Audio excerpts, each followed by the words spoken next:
इंसान की उंगलियों पर मौजूद ये बारीक और अनोखी लकीरें उस वक्त बनना शुरू होती हैं जब बच्चा मां के पेट में तकरीबन 4 महीने का होता है। ये महज लकीरें नहीं होती, बल्कि ये इंसान के डीएनए की रोशनी में निहायत बारीक हिसाब से तख्लीक की जाती हैं। सबसे हैरतअंगेज हकीकत यह है कि दुनिया में आज तक किसी भी 2 इंसानों के फिंगरप्रिंट्स बिल्कुल एक जैसे नहीं पाए गए। अरबों इंसानों में से हर एक के हाथों पर एक बिल्कुल नया और मुनफरिद नक्श मौजूद है। ये इस बात की गवाही है कि जिस हस्ती ने इंसान को पैदा किया वो किस कदर अजीम, कादिर और बेमिसाल तख्लीक कार है।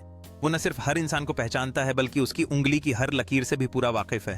और फिर कुदरत का एक और हैरतअंगेज करिश्मा देखिए, अगर ये लकीरें जल जाए, कट जाएं या मिट जाएं तो कुछ ही अरसे में बैनी ही वही पुराना नक्श दोबारा लौट आता है।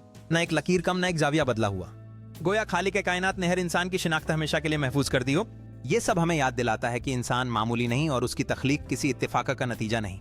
कुरान हमें यूं खबरदार करता है, बला कादिरीना अला अन नुसव्विया बनाना हो, क्यों नहीं, हम तो इस बात पर भी कादिर हैं कि उसकी उंगलियों तक को ठीक ठीक बना दें। सुभान अल्लाह, यही है रब की कुदरत, यही है उसकी पहचान।